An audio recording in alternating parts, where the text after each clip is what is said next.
नमस्कार, मैं शमसुल एबी और आप देख रहे हैं एनएच। आज हम एक बार फिर से बात करते हैं मोलेस्टेशन का। आप लोगों को बता दें कि अभी हाल ही में कुछ सालों से डिमा हसाओ में जो चीज़ हमें काफ़ी कम सुनाई देता था, सब मोलेस्टेशन, वो अब 2-3 साल से काफ़ी ज़्यादा सुनाई दे रहा है। इसी साल काफ़ी ज़्यादा इस तरीके का मोलेस्टेशन का केस हुआ है। हाफलोंग में एक केस हुआ है जो रजिस्टर हुआ है। लांगटिंग में कुछ महीना पहले यानी कि अक्टूबर महीने में ये केस रजिस्टर हुआ है। और अभी फिलहाल हाफलोंग में एक केस रजिस्टर हुआ है। आप लोगों को पता है कि अभी हाल ही में एक ट्राइबल लड़की ने आरोप लगाया था कि उसके साथ 2 युवक ने यहाँ मोलेस्टेशन करने का कोशिश किया। तो इस तरीके का जो मोलेस्टेशन का केस है वो अब धीरे धीरे डिमा हसाओ में बढ़ रहे हैं। लेकिन उसके साथ कानून भी काफ़ी सख्त है और कोर्ट भी काफ़ी सख्त दिखाई दे रहा है इस मामले में। आप लोगों को बता दें कि 2022 में एक केस हुआ था, यानी कि एक मोलेस्टेशन का केस रजिस्टर हुआ था हाफलोंग पुलिस स्टेशन में। वहाँ पे एक महिला ने यह आरोप लगाया था कि पोंदेस सेंगुंग यानी कि जिप्सिंग जिसका नाम है, उस शख्स ने उसके साथ मोलेस्ट किया है, यानी कि मोलेस्टेशन का करने का कोशिश किया या तो मोलेस्ट किया है, इस तरीके का एक आरोप तब उस लड़की ने लगाया था। और उसके बाद पुलिस ने केस रजिस्टर किया है और उसी में अब हमें पता चल रहा है कि जो पोंदेस सेंगुंग है उसको कोर्ट की तरफ से सजा दे दिया गया है। क्या सजा है, किस तरीके का सजा है, इसके बारे में हमने आज पता किया है। हमने जो कोर्ट है, सीजीएम कोर्ट है, वहाँ सीजीएम जज ने जो उनको जो पनिशमेंट दिया है उसके बारे में हमने वहाँ जो लॉयर्स हैं, जो पीपी है, पब्लिक प्रोसिक्यूटर है या तो और असिस्टेंट पब्लिक प्रोसिक्यूटर है, उन दोनों से हमने आज बात किया है। आप लोगों को सुनाते हैं पहले उन लोगों का क्या कहना है। ऑन 9/4/2022 एक इंसिडेंट हुआ था near DIY cafe near DSA ground.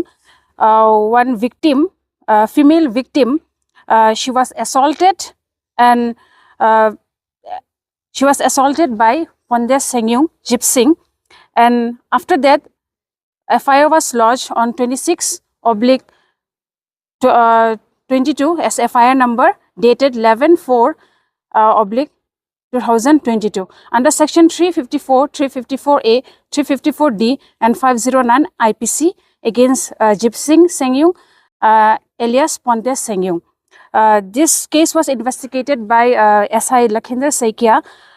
The case came on trial in our learned CGM court, and after that prosecution side was our sir Shri Sumit Das, and I assisted him in this case, Sunita Hasnu. And after that, our prosecution side was successful in establishing the case against Shri Jipsing Sengyung.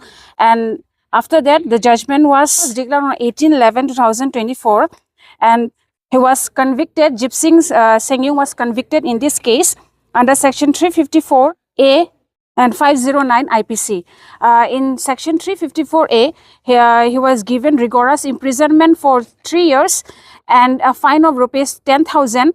And in under section 354 IPC, he was given imprisonment for 1 year, rigorous imprisonment of 1 year and a fine of rupees 5,000.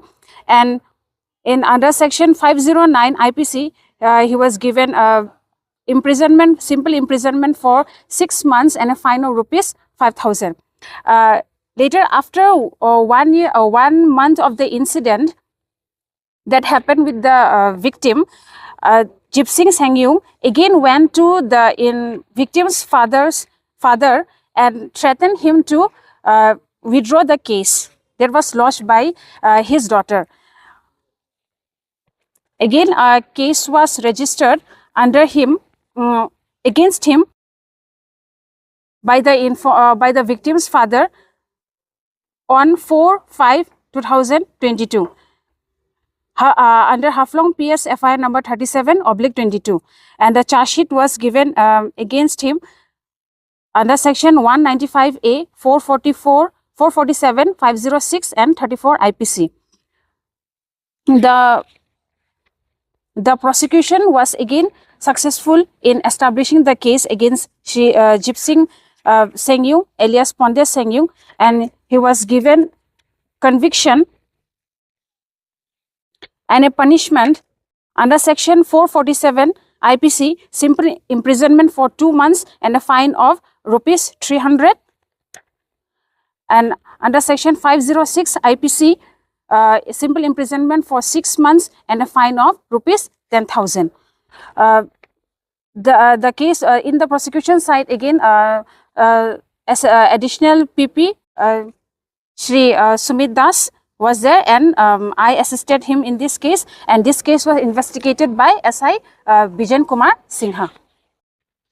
So अगर कोई औरत कोई lady victim कोई ऐसे आते जाते वक्त ऐसे असॉल्ट होता है या मोलेस्ट होता है तो शर्म करने का कोई बात नहीं है, आके केस फाइल कीजिए, रजिस्टर एजाहार दीजिए थाना में, और सब पुलिस लोग हेल्प करेगा आप लोगों को. We are also there in the court. अगर केस कोर्ट में आता है तो we are also there to help the victim in any way we can.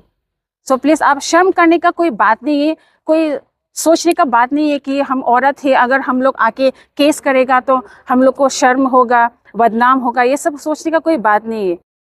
हाँ, हिम्मत करना है, आगे बढ़ना है. Thank you. हाँ, हमें आप लोग सबका सबसे उम्मीद करता है कि आप लोग ऐसे में कोई प्रॉब्लम में फेस करने से आप लोग ज़रूर थाना में केस लॉन्च कीजिए व हम लोग के पास अप्रोच कीजिए. हम लोग जितना सकेगा आप लोग मदद करेगा.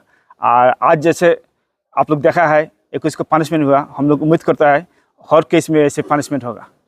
आप लोग हिम्मत से काम लीजिए.